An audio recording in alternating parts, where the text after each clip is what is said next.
सुदामा का मिलन हो रहा है दो पिछड़ी हुई यारों का मिलन जरा दोनों हाथ उठा के बोले वृंदावन बिहारी लाल के बताना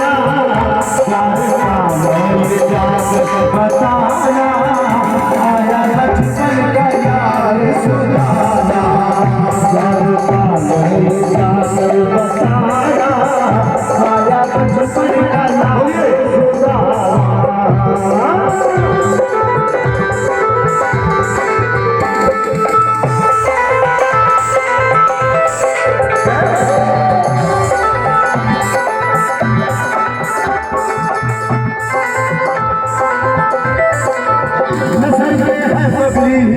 नसल में है जमा। अरे बजाइए ताली बोली वृंदावन बिहारी लाल की। कहते हैं कि तेरे भजनों को जो गा ना सके ऐसी वाणी का क्या फायदा, और तालियां हाथ बज के जो बजा ना सके ऐसे प्रभु के भक्तों का क्या फायदा। नसल पे है पगड़ी, नसल पे है जमा, नसल पे है पगड़ी, नसल पे है जमा। बता दो काना से आया बचपन का यार सुदामा, आया बचपन का यार सुदामा, बचपन का यार सुदामा, आया बचपन का यार सुदामा। कन्हैया से कौन कौन प्यार करता है? बैठे बैठे प्यार दिखाएंगे क्या? अरे रैपुरा वालों उठाओ हाथ और नाचने के लिए भी खड़े हो जाओ। बार पालो ये बार पालो ये जाकर बताना आया बचपन का यार सुदामा, बार पालो ये जाकर बताना आया बचपन का यार सुदामा, आया बचपन का यार सुदामा, आया बचपन का यार सुदामा। बोले गुरुदेव सरदार की, बोले वृंदावन बिहारी लाल की। सुदामा जी का तो आपने बहुत बढ़िया चित्रण कर दिया। आप थोड़ा द्वारिकाधीश का भी चित्रण कर दीजिए, हमारे कन्हैया जी के लिए भी एक भजन हो जाए। ये तो सुदामा जी के लिए भजन था, एक भजन हमारे द्वारिकाधीश भगवान श्री कृष्ण के लिए। और ये कोई बार बार उठ के डिस्टर्ब नहीं करेंगे। महिला मंडल के सभी लोग बैठ जाएं, कहीं नहीं जाएंगे, भगवान बैठे रहेंगे। आप लोग बैठ जाइए, आप लोग बैठ जाइए और सब बैठे रहेंगे। अब तो ना कन्हैया के लिए भजन होगा ना भोलेनाथ के लिए, अब तो भजन होगा प्रभु के भक्तों के लिए, प्रभु के दीवानों के लिए। कौन कौन मेरे श्याम के, मेरे कन्हैया के, मेरे भोलेनाथ के और मेरे गुरुदेव के दीवाने हैं? जरा हाथ उठा के ताली बजा के। क्योंकि दीवानगी दिखाना है तो राधा के जैसे दिखाओ, दीवानगी दिखाना है तो मीरा के जैसे दीवानगी दिखाना है, तो श्रीधर के जैसे दिखाओ, और दीवानगी दिखाना है तो जय माता चंडी महामहिला मंडल के भक्तों दिखा दो। आज हिरयपुरा में श्रीमद् भागवत कथा चल रही है, आज विश्राम दिवस। हे श्याम तेरे दी,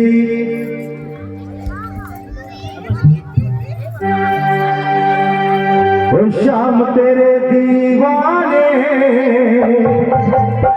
हे श्याम तेरे दीवाने। क्या गाएंगे हम, क्या गाएंगे? उठा के हाथ। हे राधे राधे गाएंगे, श्याम तेरे दीवाने, राधे राधे गाएंगे।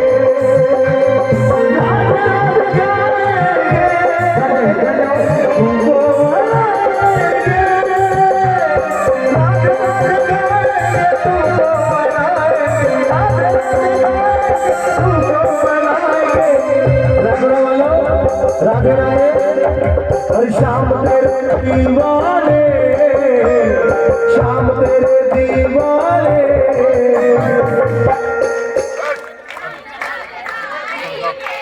राधे राधे हो राधे राधे राधे। उठा के हाथों को अपने तालियां बजा के अपने मुखवाणी से हो राधे राधे गाएंगे, शाम तेरे दीवाने, राधे राधे गाएंगे।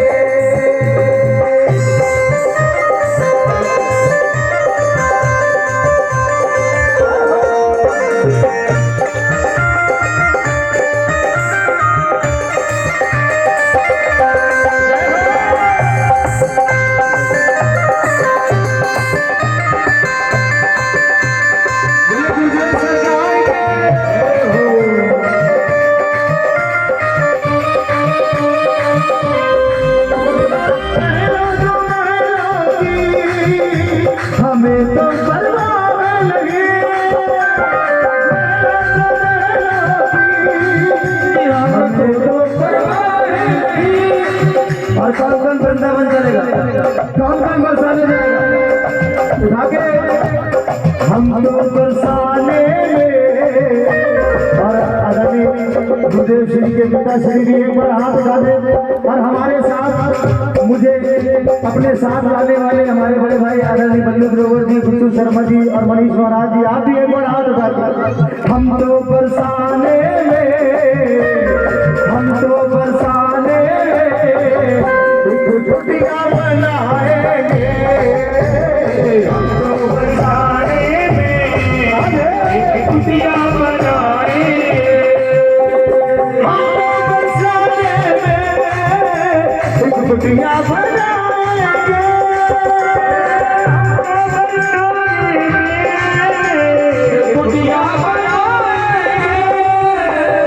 यही समझ लीजिए कि रायपुरा में हमने बरसाने वाले की कुटिया गुरुदेव के आशीर्वाद से बना ली।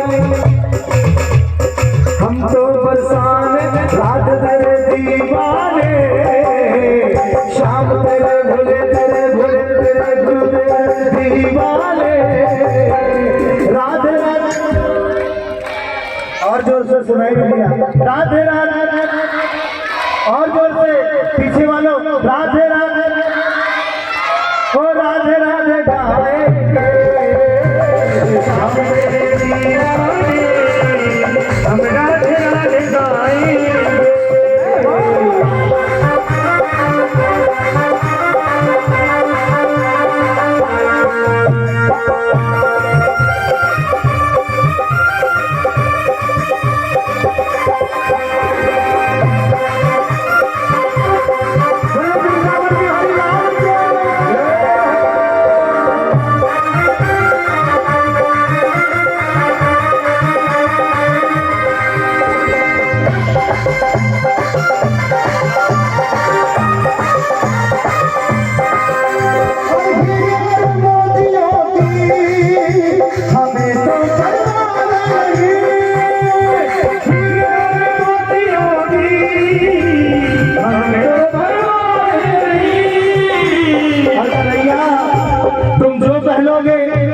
उसको तुम उतार दोगे तो हम पहन लेंगे, बोली वृंदावन बिहारी लाल की।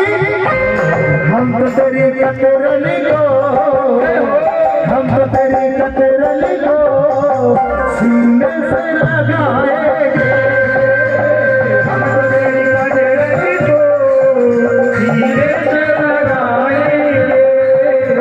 राधे राधे गाएंगे तुमको मनाएंगे, राधे राधे गाएंगे तुमको मनाएंगे। ज्यादा समय नहीं लूंगा, एक बार मैं एक बार आप ईमानदारी से बताएं कि गुरुदेव श्री की कथा किसको किसको अच्छी लगी।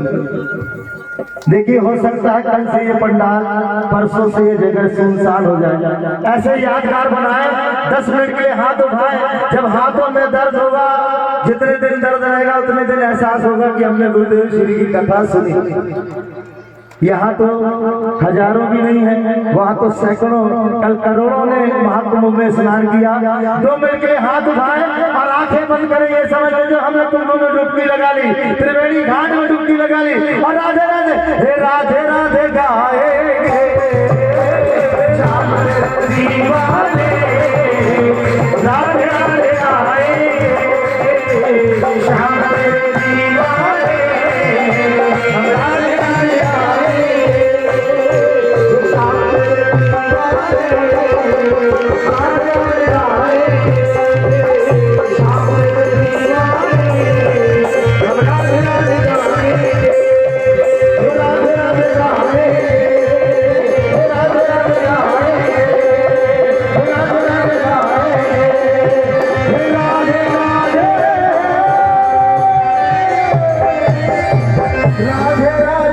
रघुरा वालों के संग गाएंगे।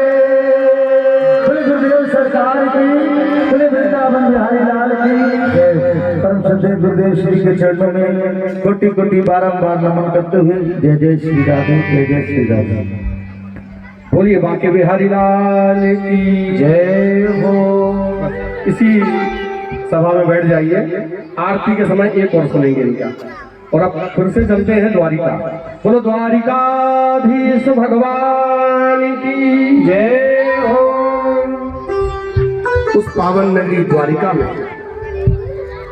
जहां भगवान श्री कृष्ण अपने मित्र सुदामा को अंतःपुर में ले जाते हैं। अंतःपुर उसे कहते हैं जहां राजा अपनी गुप्त मंत्रणा करता है। हम लोग तो मित्रों के लिए गेस्ट रूम बनवाते हैं। अपनापन तब लगेगा जब जहां हम जो खाएं वो मित्र को खिलाएं।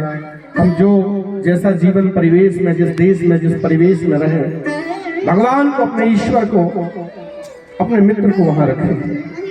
अंतःपुर में ले गए, सभी रानियों ने प्रणाम किया। यहाँ बहुत समझने की बात है। भगवान श्री कृष्ण ने अपनी समस्त रानियों को आदेश दिया। रुक्मणी, सत्यभामा, कालिंदी, मित्रवृंदा सभी आकर के एक एक करके सुदामा जी के चरणों को प्रणाम करती हैं। भगवान ने कहा कि ये प्रणाम जिंदगी के परिणाम को बदलने वाला होता है। प्रणाम करना हमारी एक परंपरा रही है। प्रणामम दुख शमनम, भागवत का अंतिम 12 स्कंद का ये श्लोक है, जिसमें आता है कि श्री सुखदेव जी ने कहा कि महाराज परीक्षित, यही प्रणाम, चाहे वो परमात्मा के प्रति हो, चाहे वो अपने सम्मान्य जनों के प्रति हो, वही प्रणाम, एक प्रणाम जिंदगी का परिणाम बदल देता है। वो महाभारत का आपने कथा सुनी होगी। भीष्म पितामह कौरवों के पक्ष से युद्ध कर रहे थे। कौरवों के पक्ष से युद्ध कर रहे थे। दुर्योधन ने कहा कि पितामह, आप केवल खड़े हैं, हमें पता है कि आपका पूरा प्रेम पांडवों से है, आप उन्हें मारना नहीं चाहते, केवल झूठा धनुष लेके हमारे पक्ष से खड़े हैं। गंगा जो भीष्म है, गंगा पुत्र हैं जो भीष्म पितामह अपनी प्रतिज्ञा के लिए जाने जाते हैं। ऐसे भीष्म पितामह ने प्रतिज्ञा कर ली, कल का जब युद्ध होगा उस युद्ध में मैं पांडवों की संख्या में कमी ला दूंगा। जो 5 की संख्या है उसमें से 1 कम हो जाएगा, ये मैं प्रतिज्ञा करता हूँ। तो जब भीष्म पितामह प्रतिज्ञा करते हैं तो वो प्रतिज्ञा कोई तोड़ नहीं सकता। श्री कृष्ण को भी चिंता हो गई कि 5 पांडवों में से न जाने किसका वध करेंगे, लेकिन श्री कृष्ण जिसके सारथी हो, माने भगवान सारथी माने संचालक, जिसकी बुद्धि में, जिसके मन में, जिसके अंतःकरण में, मानसपटल में अगर भगवान की चित्त वृत्ति रहती है, उसकी रक्षा योगक्षेमम वहाम्यहम, जो गीता का सूत्र है, भगवान श्री कृष्ण स्वयं करते हैं। पांडवों के शिविर में सभी लोग बैठे हुए हैं। कल न जाने क्या होगा उस युद्ध में, न जाने कौन से पांडवों की मृत्यु होगी। सभी ने कहा कन्हैया जी के पास चला जाए। कन्हैया जी के पास गए, द्रौपदी भी गई। कन्हैया जी ने कहा चिंता मत करो, प्रणामम दुख शमनम, महापुरुषों ने जो सूत्र दिया है, जो वाक्य दिया है, जरा उस पर अनुभव करके देख लें, उस पर एक्सपेरिमेंट करके देख लें कि जो लिखा हुआ है कि प्रणामम दुख शमनम, उससे क्या होगा। तुरंत भगवान श्री कृष्ण ने द्रौपदी से कहा तू जल्दी से साड़ी पहनो। साड़ी पहनाई, बोले पल्लू डाल लो, तुम्हारा मुख नहीं दिखना चाहिए। पल्लू डलवा लिया। बोले अभी चलना है इसी वक्त भीष्म पितामह के शिविर में। भीष्म पितामह दिन भर तो युद्ध करते, लेकिन संध्या में आसन लगा करके और नित्य जो है भगवत चिंतन किया करते थे, आंख बंद करके बैठे हुए हैं भीष्म पितामह। शिविर में भगवान श्री कृष्ण पहुंच जाते हैं द्रौपदी को लेकर के।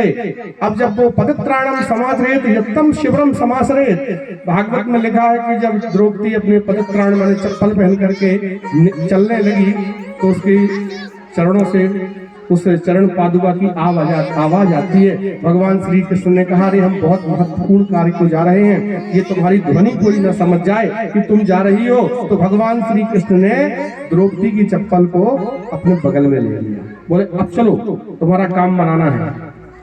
भगवान शिविर के बगल में खड़े हो गए, मानो एक मंत्र दे दिया, कृष्णम वंदे जगत गुरु, संसार के गुरु है श्री कृष्ण। कान में मंत्र दिया, द्रौपदी गई तो जाकर के जहां भीष्म पितामह चिंतन कर रहे थे, जप कर रहे थे, वहीं जाकर के अपने मस्तक को उनके चरणों में रख करके बारंबार रुदन करने लगी। स्त्री का स्वर, वो आंसू जो गरम गरम भीष्म पितामह के चरणों में पड़े। भीष्म पितामह ने आंख खोल दी, बोले देवी तुम कौन हो और इस समय मेरे शिविर में मध्य रात्रि में क्यों आई हो? द्रोही आगमनस्य कारणम, आने का कारण बताओ। लेकिन भगवान श्री कृष्ण ने ज्ञान दे रखा था, उठना नहीं जब तक तुम्हारा मनोरथ सिद्ध ना हो जाए। द्रौपदी चरणों में है, प्रणाम अवस्था में है, बारंबार भीष्म पितामह उठाने का प्रयास कर रहे हैं, लेकिन केवल अश्रुपात करती जा रही है। बोले बेटी तुम्हारी तकलीफ क्या है, तुम क्या चाहती हो? रोते हुए स्वर में द्रौपदी ने कहा, हे भीष्म पितामह, इस भीषण महाभारत के युद्ध में मेरा पति एक छोटा सा योद्धा है, एक छोटा सा सैनिक है, और आप जैसे बड़े बड़े महारथी के सामने उसे लड़ना है। इस लाखों सेनाओं के मध्य में एक वो छोटा सा सैनिक कहीं मर न जाए, मैं अनाथ न हो जाऊं, इसलिए हे भगवान आप ऐसा आशीर्वाद दे दीजिए कि मेरे पति की रक्षा हो जाए।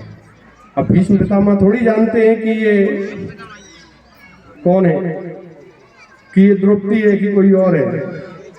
चूंकि इसी भाषा का प्रयोग किया, एक छोटा सा सैनिक भीषण इस महाभारत के युद्ध में कहीं मारा ना जाए, आप आशीर्वाद दे दीजिए। भीष्म पितामह को लगे कि चलो वो लाखों की सेनाओं में एक सैनिक को बचाना है।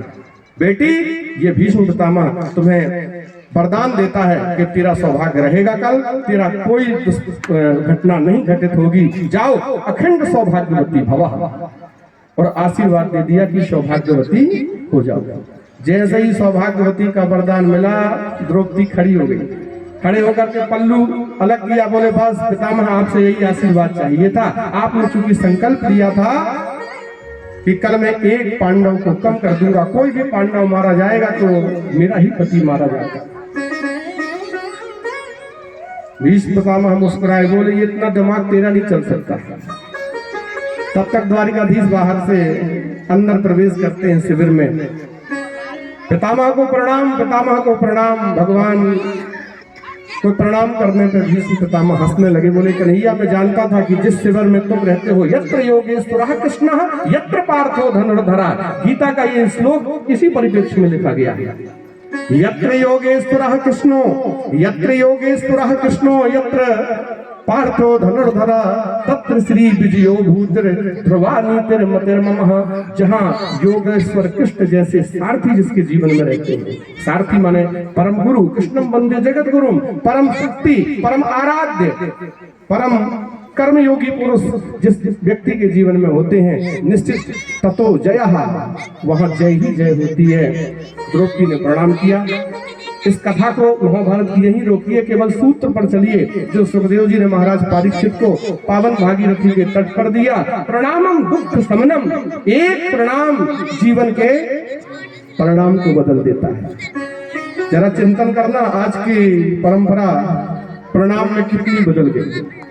आजकल लोग इतने ज्यादा पढ़ लिख के जेंटलमैन हो गए हैं कि अपने घर के, परिवार के, बड़े के, बुजुर्गों के, माता के, पिता के, गुरु के, अपने समाज के वरिष्ठों के चरण छूने में उनको बड़ा संकोच लगता है।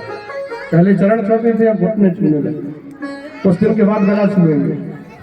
इसलिए निवेदन है व्यासपीठ से, जो चीज चल रही आ रही थी उसको चलने दीजिए, और अपने जीवन के परिणामों को बदलना चाहते हैं तो भगवान की इन कथाओं का आश्रय करिए, जीवन बदल जाएगा। ये सूत्र भगवान ने, श्री कृष्ण भगवान ने अपनी पत्नियों से कहा कि सुदामा जी को प्रणाम करो। सभी रानियां प्रणाम करती हैं। भगवान श्री कृष्ण साथ बैठे, बहुत सारा वार्तालाप हुआ, 3 मुट्ठी चावल दिए, अनेन अनेन अनेन कह करके 3 लोगों की संपत्ति को भगवान श्री कृष्ण ने द्वारकाधीश में सुदामा जी को प्रदान किया। सुदामा जी अपने घर आए, वैभव लक्ष्मी को पा करके हम भूले ना परमात्मा को, तब भगवान श्री कृष्ण की कृपा जीव पर होती है। सुदामा जी लौट करके भी अपनी सुदामापुरी में भगवान का मंदिर बनाते हैं, नित्य जप करते हैं, तप करते हैं, आराधना करते हैं, साधना करते हैं और प्रभु की लीला में लीन रहते हैं। ये सब कथाएं सुदामा जी के चरित्र के साथ दशम स्कंद, एकादश स्कंद ज्ञान लीला के साथ श्री सुखदेव जी ने महाराज परीक्षित को श्रवण कराया और इसी परिप्रेक्ष्य में मार्कंडेय की कथा बताई। जो काशी नगरी की घटना है वो कथा करके सुखदेव जी वहां से प्रस्थान करते हैं। वो अंतिम कथानक है श्रीमद् भागवत का, जो मोक्ष को देने वाला होता है। एक ऋषि थे, नाम था मरकंडू। मरकंडू ऋषि गृहस्थ संत थे, उनकी पत्नी बड़ी शिव भक्त थी। दोनों आश्रम में रहते, दुर्संयोग के कारण उनके घर कोई संतति नहीं थी। एक बार उनके आश्रम में शिव पार्वती पधारे। ये अभिमुक्त क्षेत्र की घटना है। भगवान शिव पधारे, ऋषि ने बड़ा सम्मान किया और भगवान शंकर का बड़ा विधिवत पूजन किया तो भगवान शिव प्रसन्न हो गए, बोले वरदान मांगो। ऋषि बड़े ज्ञानी थे, दोनों हाथ जोड़ लिए, बोले प्रभु आप आ गए और दर्शन दे दिया, मुझे पूजा करने का अवसर मिल गया, अब इससे बड़ा वरदान क्या हो सकता है, मुझे कुछ नहीं चाहिए। लेकिन जो पत्नी थी मृकंडू ऋषि की, स्त्री जाति में एक चीज होती है जिसको कहते हैं वात्सल्यता, जो पुरुषों में कम पाई जाती है, माताओं में ज्यादा होती है। वत्सलता जिसको कहते हैं, उसी का नाम है वात्सल्य। जल्दी से प्रेम उमड़ आता है, आंखों में आंसू आ गए। भगवान शिव से बोली प्रभु अगर देना चाहते हैं तो मेरे घर कोई संतान नहीं है, कोई सुंदर ज्ञानी पुत्र दे दीजिए।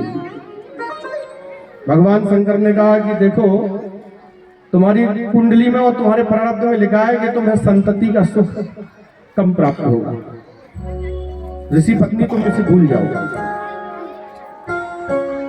ऋषि पत्नी ने कहा भगवान शिव से के प्रभु भावी मैट सके ही त्रिपुरारी, भगवान भोलेनाथ तो भवितव्यता को भी बदल देते हैं, आप कहते हैं कि संभव नहीं है। भगवान शिव की शिवा मां अपर्णा ने भी पक्ष किया, बोले हे महादेव, ऋषि और ऋषिवर की इच्छा को पूर्ण करना है। भगवान शंकर ने कहा तो वरदान मांगो। 11 वर्ष जीने वाला एक परम तेजस्वी मनस्वी तपस्वी ज्ञानी पुत्र चाहिए या 100 वर्षों जीने वाला एक मूर्ख पुत्र चाहिए। बहुत चिरकाल तक रहे लेकिन मूर्ख रहेगा, कम आयु का होगा लेकिन परम ज्ञानी होगा। आपकी क्या इच्छा है? जो आपकी इच्छा हो वो मुझे बताइए। अब बहुत बड़ा धर्म संकट हो जाएगा, बहुत धर्म संकट हो जाएगा। 100 साल वाला मांगते हैं तो मूर्ख मिलेगा, वो 11 साल का मांगते हैं तो विद्वान तो होगा लेकिन 11 साल में ही समाप्त हो जाएगा। लेकिन अपने तप के द्वारा मृकंडू ऋषि ने कहा हे भगवान शिव, कुछ ही समय तक रहे लेकिन मेरा नाम और आपका आशीर्वाद चिरंजीवी होना चाहिए। आप मुझे ऐसा पुत्र दीजिए जो भले ही 11 साल रहे लेकिन इस समाज को और इस राष्ट्र के कल्याण में अपनी भूमिका का निर्वहन कर सके। मुझे ऐसा पुत्र दीजिए। तो कहते हैं कि भगवान शंकर के दिव्य आशीर्वाद से एक पुत्र पैदा हुआ और वही मार्कंडेय कहलाए। बोलिए मार्कंडेय भगवान की जय हो। वही मार्कंडेय हुए। 18 पुराणों में, जहाँ शिव पुराण, ब्रह्म पुराण, ब्रह्म वैवर्त पुराण, शिव लिंग पुराण, वायु पुराण, मत्स्य पुराण, भागवत पुराण, वामन पुराण, भविष्य पुराण, गरुड़ पुराण आदि आदि जो 18 पुराण हैं, उनमें एक मार्कंडेय पुराण भी है। 18वां पुराण की रचना कर दी वो वही महापुरुष मार्कंडेय। मार्कंडेय जी ने 11 वर्ष की अवस्था में पुराण की रचना कर दी। परम ज्ञानी तपस्वी विप्र का जन्म हुआ। सुखदेव जी ने कहा परीक्षित 10 वर्ष पूर्ण हो गए, जैसे ही एकादश वर्ष प्रारंभ हुआ, मृकंडू ऋषि जानते हैं कि आज मेरे पुत्र का ये जीवन का अंतिम दिवस है। पुत्र को आदेश दिया कि जाओ शिव आराधना में तल्लीन हो जाओ, और जब तक मैं आदेश ना करूं भगवान शिव को जलाभिषेक बिल्वार्चन करते रहना।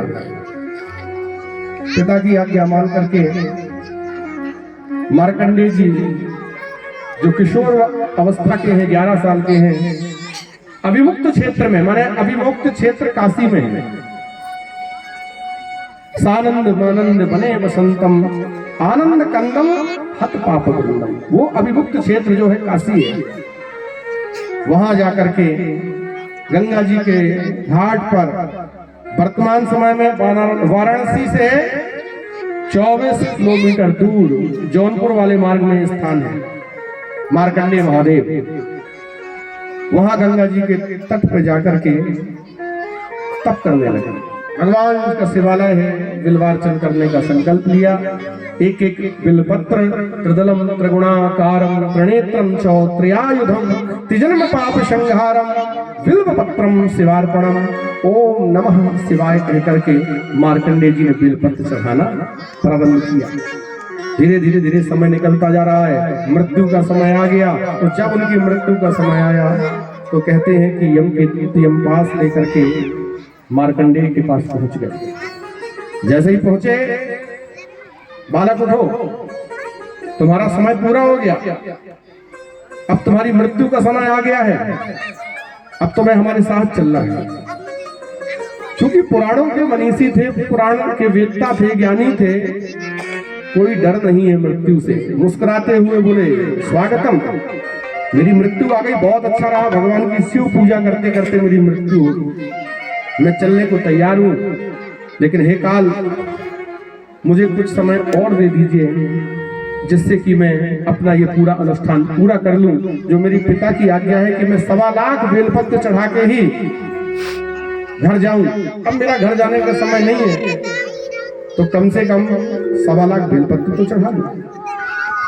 काल के दूतों ने कहा तू जानता नहीं है, आयुषः क्षण एकोपी ना लभ्यते स्वर्ण कोटि भी। आप अपनी पूरी घर की संपत्ति, तिजोरी की चाबी, प्रॉपर्टी के रजिस्टर सब कुछ दे दीजिए काल को, काल चक्र को, और उससे कहिए कि हमें 10 मिनट और जी लेने दिया जाए। तो क्या आपको मिलेगा?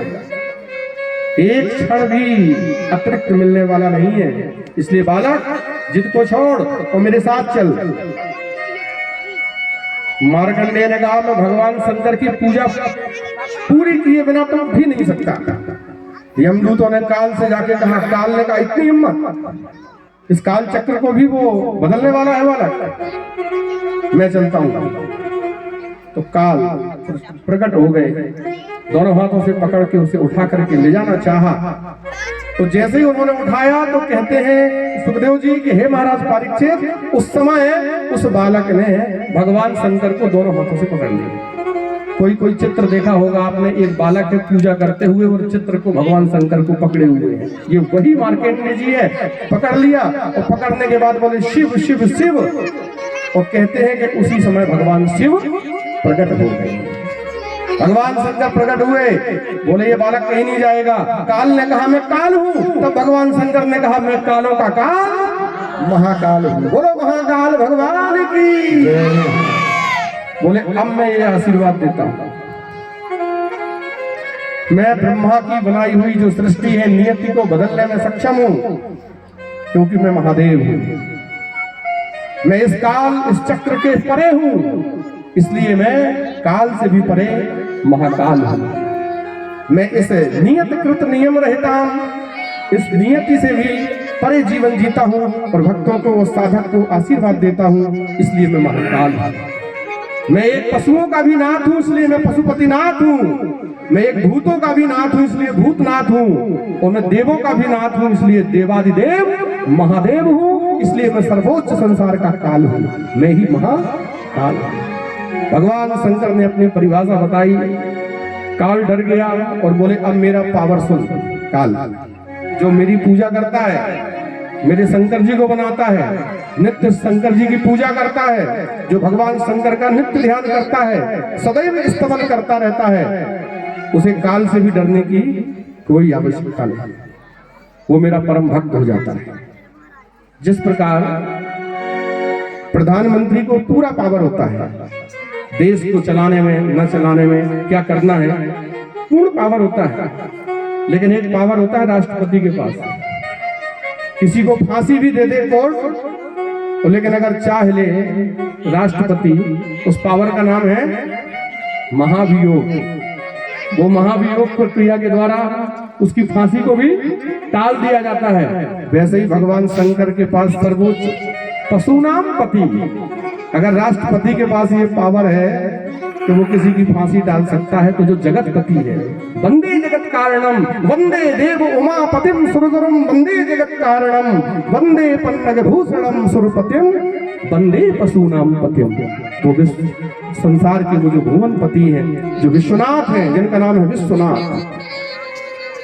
भारत के नाथ वर नहीं, मानस में चौपाई आती है, विश्वनाथ मम नाथ पुरारी त्रिभुवन महिमा विदित तुम्हारी। जिनकी महिमा पूरे विश्व में, जो विश्व को सनात करने वाले विश्वनाथ हैं, ऐसे भगवान विश्वनाथ ने काल से कहा कि अब मैं इन्हें चिरंजीवी की कोटि में एक और गणना कर देता हूं। जैसे बलि चिरंजीवी है, व्यास चिरंजीवी है, हनुमान जी को सीता जी ने चिरंजीवी बनाया, उसी प्रकार भगवान शंकर ने उस मार्कंडेय ऋषि को चिरंजीवी बना दिया। जब तक ये सृष्टि रहेगी, जब तक ये सूर्य रहेंगे, जब तक ये चंद्रमा रहेंगे, जब तक ये धरती रहेगी, जब तक इस धरती का गुणगंध रहेगा, जब तक इस धरती में जल रहेगा, जब तक इसमें ऑक्सीजन प्राणवायु रहेगी, जब तक हवा होगी, तब तक मार्कंडेय जी इस सृष्टि में विचरण करते रहेंगे। ऐसा भगवान शंकर ने आशीर्वाद दिया। ये पावन चरित्र भी श्री सुखदेव जी ने महाराज परीक्षित जी को श्रवण कराया। बहुत गदगद हो गए, पुराणों की कथाओं को सुनाया, किस पुराण में कितने श्लोक हैं उसका वर्णन किया। और इस समय द्वादश स्कंद के प्रथम में ही सुखदेव जी महाराज परीक्षित जी को छोड़ करके ज्ञान अवस्था में, परम धाम जाने की अवस्था में वहां से चले जाते हैं। यहाँ महाराज परीक्षित के जीवन का वो अंतिम दिवस था, वह 7वां दिन पूरा होने वाला था। भुवन भास्कर उदयाचल से अस्ताचल के शिखर पर पहुंचने वाले थे, उसी समय तक्षक नाग चल दिया। मृत्यु होने के पूर्व भी महाराज परीक्षित मुक्त हो चुके थे। काहे से? इस आवागमन के चक्र से, इस सुख दुख के चक्र से, इस जीवन मरण के चक्र से, एक आने जाने की व्यवस्था से, आगमनम चा पुरागमनम पुनरागमनम विशेषते द्वयोर मध्य न कर्तव्यम जीवनम तस्य परांजिताम। इस आने जाने की व्यवस्था से परे हो चुके थे महाराज परीक्षित। ना उन्हें डर था, ना खुशी थी, ना दुख था, न जाने का दुख था। बहुत परम आनंद में उस परम सत्ता को प्राप्त कर चुके थे। भगवत दर्शन करके, भगवत कथा को पी करके, निगम कल्प तरोर गलतम मुख सुखा द्रव्य संयुतम विभुतम भागवतम रसमालयम मुहुर्मुहु, वही चिंतन बार बार करते रहे हैं, जिस चिंतन को सुखदेव जी ने 7 दिन में सुनाया। तक्षक नाग आया, तक्षक नाग ने आकर के आज्ञा चक्र में दंशन किया। उसी समय महाराज परीक्षित भस्मी भूत हो गए। बोलिए परीक्षित जी महाराज की जय हो, वृंदावन बिहारी लाल की जय हो। भस्मीभूत हो गए। सुंदर सा विमान आया, दिव्य भगवान के धाम में यद गत्वा निवर्तन्ते तत् धाम परमं ममः। जिस धाम में जाकर के शिव सानिध्य और शिव सायुज्य और जो भगवान की मुक्ति हो जाती है, उस मुक्ति में वो संवेद हो गए, मिल गए। जैसे कोई दूध को पानी में मिला दिया जाए तो पानी और दूध करना मुश्किल हो जाता है, उसी प्रकार परमात्मा वह परीक्षित जी की आत्मा दिव्य परमेश्वर की आत्मा में विलीन हो गई। और इसी का नाम है मोक्ष। इसी का जैन धर्मावलंबी इसी को निर्वाण कहते हैं। यही है परम गति, यही है परम सत्ता तक पहुंचने की वो विधा। इसी कथामृत को पी करके श्री सुखदेव जी महाराज ने परीक्षित जी को अमरता का सूत्र दे दिया। महाराज परीक्षित का मोक्ष हो गया। कलिकाल में यह अमृत हम सब के लिए ऐसा प्रसाद है जो प्रसाद एक एक व्यक्ति के लिए बहुत आवश्यक है। भागवत में केवल धर्म चर्चा ही नहीं, राष्ट्र चर्चा, वंश की चर्चा, इतिहास की चर्चा, पुरातन चर्चाएं, राजधर्म, स्त्री धर्म, पुत्र धर्म, न्याय धर्म, संसार के धर्म, अर्थम च कामम च मोक्षम चैव परमात्मनाम, सभी धर्मों की चर्चा की गई। जो भी इस कल्प वृक्ष में इस कामधेनु के समक्ष आकर के यम यम चिंतयते कामम तुम प्राप्नोति निश्चितम, जो सोच करके आता है उसे उस वस्तु की प्राप्ति हो जाती है। 7 दिनों तक शक्ति भक्ति स्वरूपा हमारे ही नगर की माताएं बहनें, माँ चंडी महिला मंडल की माताओं ने बहुत श्रद्धान्वित होकर के इस कथा को श्रवण किया। हम बांके बिहारी से प्रार्थना करते हैं कि भगवत कृपा, परमात्मा की कृपा आपके जीवन में बनी रहे और भगवान अपना आशीर्वाद आप सब तक बनाए रखें। आपके घर पुत्र पौत्रादिक धन धान्य में अभिवृद्धि हो और इस कथा में परोक्ष अपरोक्ष सब लोगों ने सहयोग हुआ है। पूरे नगर वासियों का, पूरे क्षेत्र वासियों का हम साधुवाद धन्यवाद व्यासपीठ से ज्ञापित करते हैं और आपके उज्जवल भविष्य की कामना करते हैं। और इस समय महाकुंभ लगा हुआ है। महाकुंभ में विगत दिवस रात्रि में जो भगदड़ मची, उसमें मृत आत्माओं को हम सब यहाँ से प्रणाम करते हुए और भागवत का कुछ पुण्य उनके खाते में भी जाए और वो मृत आत्माएं, वैसे ये कहने की आवश्यकता नहीं है, गंगा जी के किनारे तो मुक्त हो ही जाते हैं। वो कोई जो मरने वाले रहे होंगे, बहुत दिव्य महापुरुष रहे होंगे, जिनको गंगा जी की गोद में उनके तट पे ही उनकी मुक्ति हुई, उस मुक्ति को हम प्रणाम करें। लेकिन परिवार में, गृहस्थ में उनके परिवारजनों को संवेदना देते हुए इस दुख में वो दुखी ना हो और उन्हें आध्यात्मिक यात्रा का फल प्राप्त हो और उन्हें ये ज्ञात हो कि हमारे परिवारजन बहुत ही पुण्यात्मा रहे होंगे, तब तो उनकी वहाँ मुक्ति हुई। ऐसा भाव आए, दुख सहन करने की परमात्मा शक्ति दे। हमारे ग्राम में भी रेपुरा में 2-2 इस सप्त दिवस में कुछ घटनाएं हुई हैं। हमारे मोहल्ले में ही बीरन लकेरा जो हमारा शिष्य है, उसकी माता जी का निधन हुआ। हम भागवत जी से उस दिव्य आत्मा को भी मांगते हैं, उनको भी सदगति दे। और आज एक और शिष्य साहू परिवार से, वो भी सुनने को मिला दुखद समाचार। भगवान श्री कन्हैया जी अपने चरणों में उसे भी मुक्ति दें और आप सबको भगवान धन धान्य दूध पूत धन धान्य से परिपूर्ण रखे। इसी मंगल कामना के साथ सप्तदिवसीय ज्ञान गंगा को हम यही विश्राम देते हैं, क्योंकि प्रभु की कथा तो समाप्त नहीं होती। हरि अनंत हरि कथा अनंता। अब ये गंगा की धारा कुछ समय के लिए 2-3 दिन को रुक जाएगी। 4 तारीख से फिर सलैया में बहेगी, तो फिर सतना में जाएगी। ऐसे ये कथाओं का क्रम चलता रहता है। आप सबको प्रणाम। जाने अनजाने में अगर भाषा के द्वारा, वाणी के द्वारा, कायिक वाचिक मानसिक रूप से कोई त्रुटि हुई हो तो चूंकि गांव का बालक हूँ, आप सब क्षमा करेंगे। 2 मिनट भगवान का संकीर्तन, फिर आरती। बंसी वाले कन्हैया की जय जय जय, बंसी वाले कन्हैया की जय जय जय, बंसी वाले कन्हैया की जय जय जय, बंसी वाले कन्हैया की जय जय जय। कृष्ण राधे की जय, राधे कृष्णा की जय, कृष्ण राधे की जय, राधे कृष्णा की जय।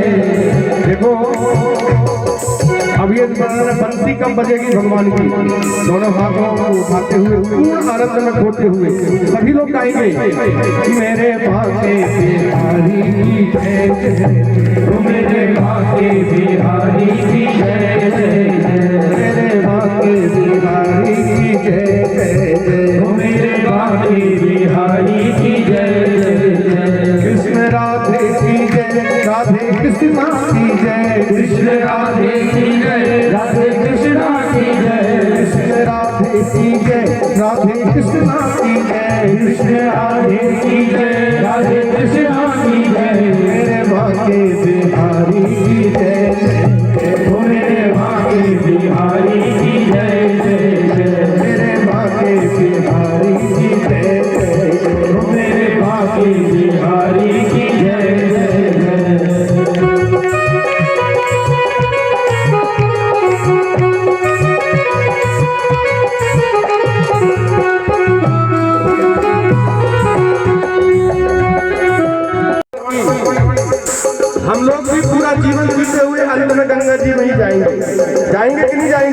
उठाओ दोनों हाथों को।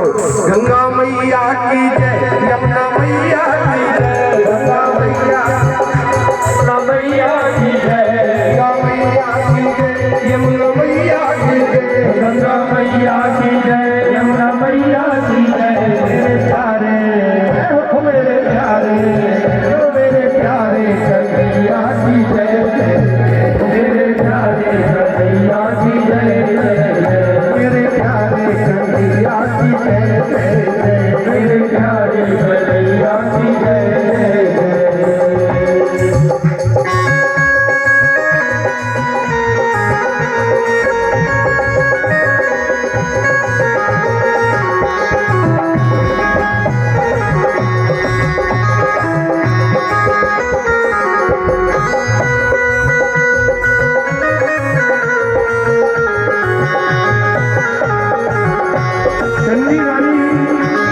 चंडी मैया की कृपा से और ये पूरा अनुष्ठान निर्विघ्न समाप्त हो गया। बोलो चंडी मैया की जय, दुर्गे मैया की जय, चंडी मैया की जय, दुर्गे मैया की जय, चंडी मैया की जय, दुर्गे मैया की जय, चंडी मैया की जय, दुर्गे मैया की जय, चंडी मैया की जय। मेरे प्यारे हो मेरे प्यारे हो मेरे प्यारे कन्हैया की जय, मेरे प्यारे कन्हैया की जय, मेरे प्यारे कन्हैया की जय, मेरे प्यारे कन्हैया की जय जय जय।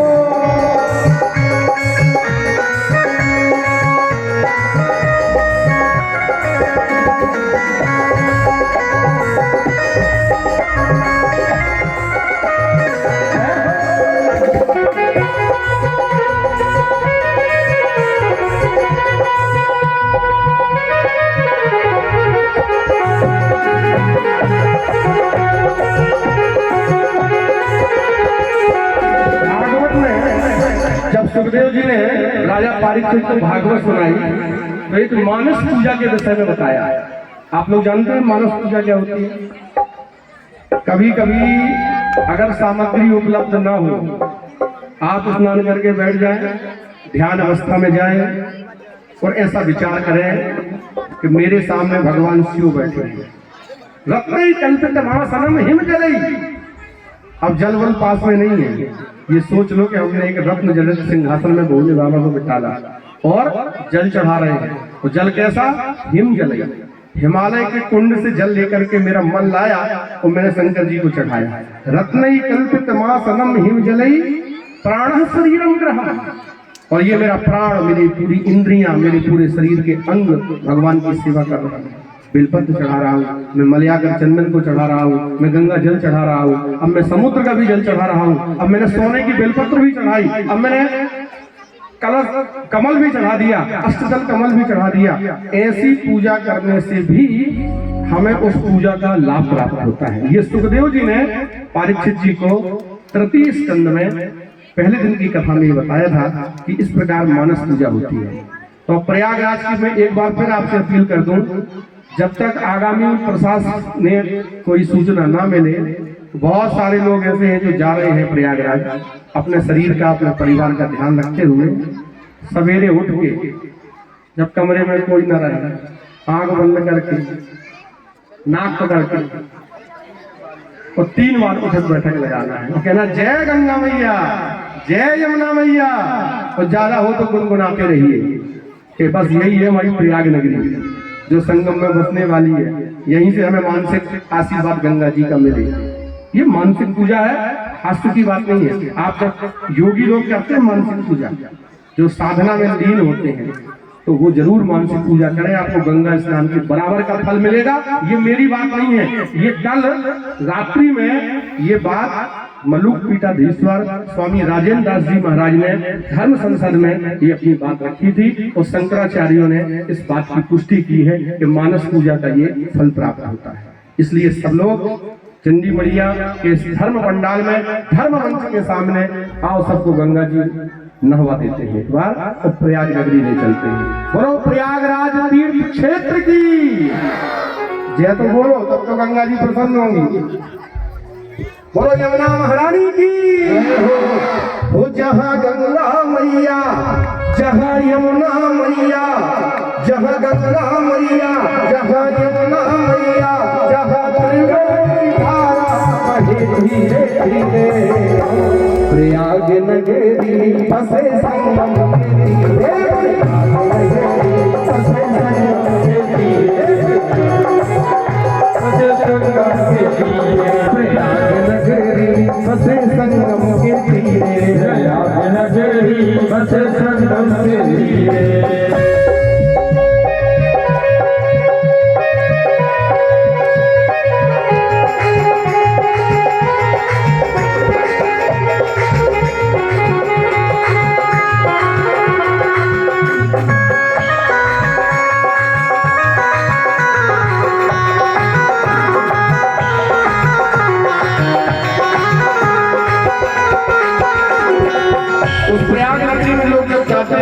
जन्म जन्मांतरों के पाप नष्ट होते हैं। वो जहाँ पाप कटे जहाँ पुण्य मिले, जहाँ पाप कटे जहाँ पुण्य मिले, जहाँ पाप कटे जहाँ पुण्य मिले, जहाँ पाप कटे जहाँ पुण्य मिले, त्रिवेणी की धारा बहे धीरे धीरे। कौन सी नगरी? दोनों हाथ उठा के बताएं। प्रयाग नगरी बसे संगम के तीरे, प्रयाग नगरी बसे संगम के तीरे, प्रयाग नगरी बसे संगम के तीरे, प्रयाग नगरी बसे संगम के तीरे। जहाँ गंगा मैया जहाँ गंगा मैया जहाँ यमुना मैया, जहाँ गंगा यमुना सरस्वती मैया, जहाँ गंगा यमुना सरस्वती मैया, त्रिवेणी की धारा बहे धीरे धीरे, प्रयाग नगरी बसे संगम के तीरे, प्रयाग नगरी बसे संगम के तीरे, प्रयाग नगरी बसे संगम के तीरे, प्रयाग नगरी बसे संगम के तीरे, प्रयाग नगरी बसे संगम के तीरे, प्रयाग नगरी बसे संगम के तीरे।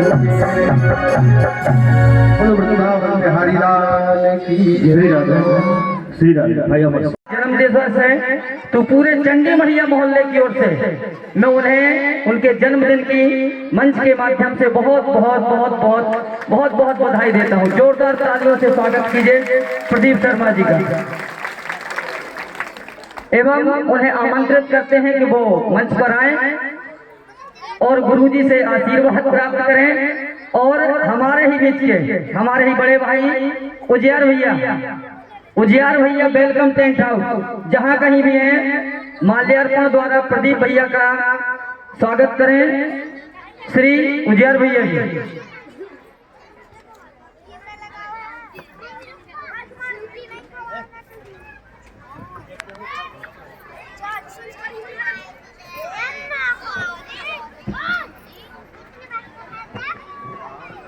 क्या बात है, ये प्रदीप भैया का जन्मदिन था। बताइए, हमें पता ही नहीं था हमारे पास।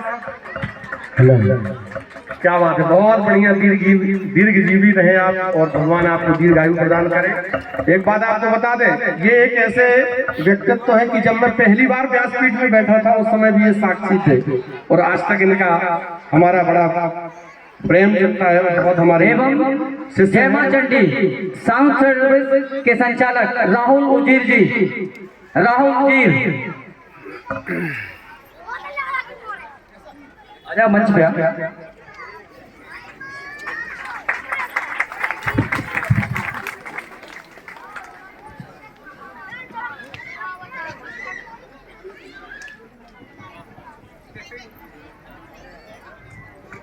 एवं हमारे बीच में मीडिया से पधारे कैलाश भैया जी, ललित शर्मा जी, आशीष परिहार जी, आप सभी का भी मैं वंदन अभिनंदन स्वागत करता हूं। आप सभी भी मंच पर आए और एक बार पुनः व्यास वंदन करें।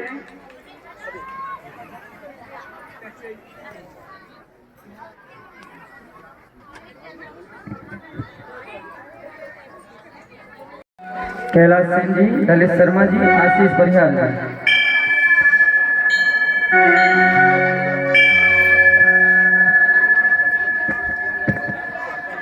एवं हमारे बीच में मातृशक्ति से जिला सदस्य श्रीमती संध्या लोधी जी हमारे बीच में विराजित हैं। उन्हें भी मैं व्यासपीठ के वंदन हेतु आमंत्रित करता हूँ। श्रीमती संध्या लोधी जी जिला सदस्य महोदया हमारे बीच में विराजित हैं। उन्हें भी मैं व्यासपीठ में आमंत्रित करता हूँ कि वे आए। आशीष परिहार जी आज ही चला गया।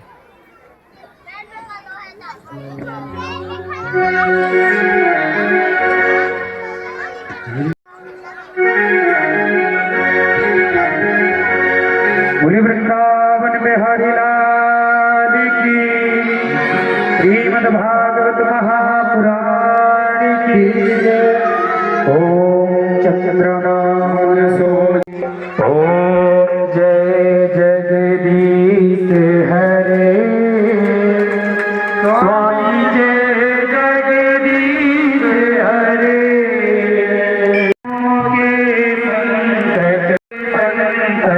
क्षण में दूर करे, ओम जय जगदीश हरे।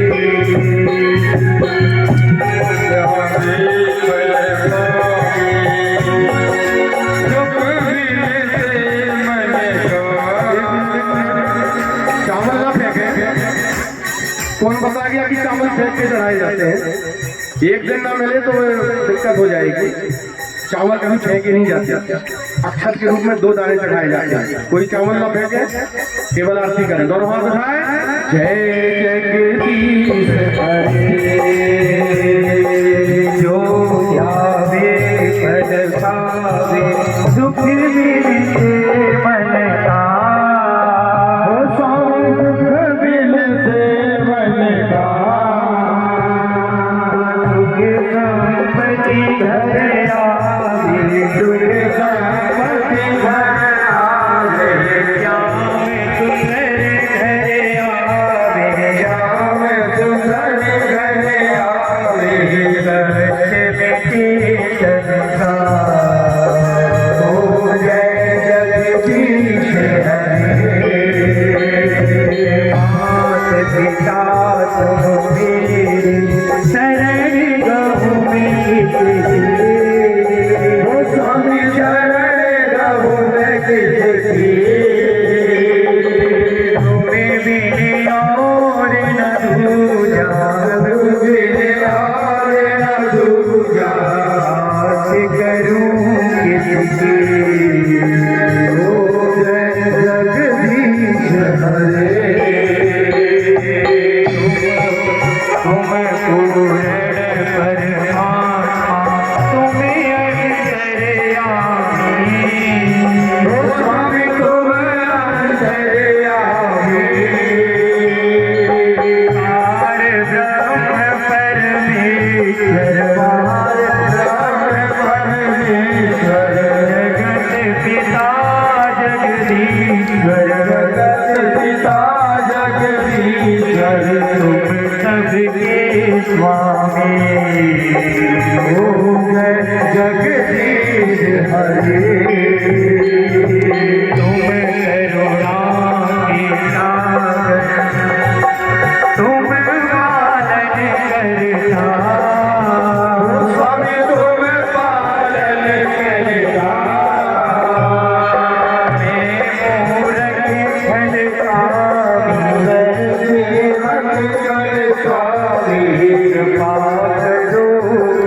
एक परिक्रमा लगा लीजिए सभी लोग।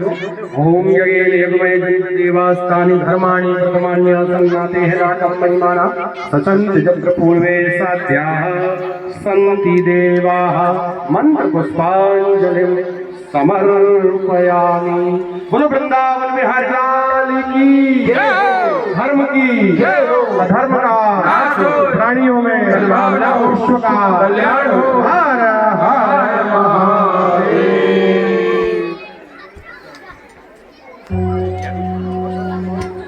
आइए परम श्रद्धेय गुरुदेव श्री ने दोनों हाथ उठा के कह दिया हर हर महादेव।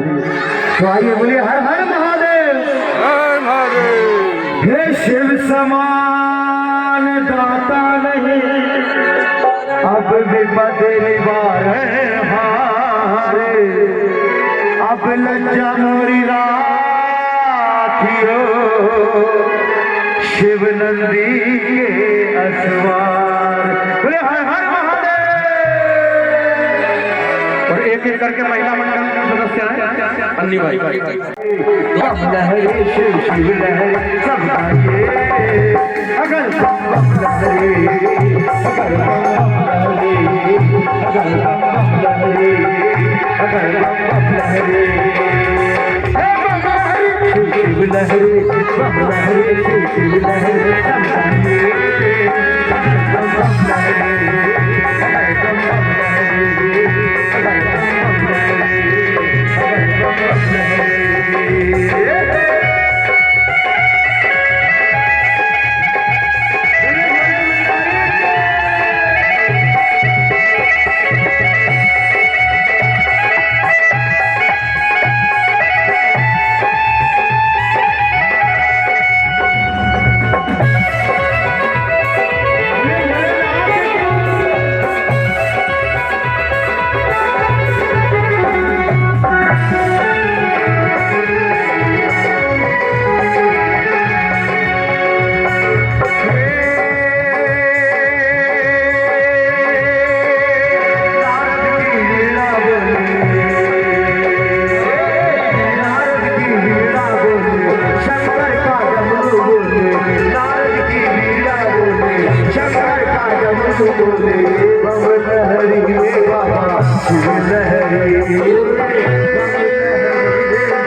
शिवाय नमः शिवाय नमः शिवाय नमः शिवाय नमः शिवाय नमः शिवाय नमः शिवाय नमः शिवाय नमः शिवाय नमः शिवाय नमः शिवाय नमः शिवाय नमः शिवाय नमः शिवाय नमः शिवाय नमः शिवाय ओम नमः शिवाय।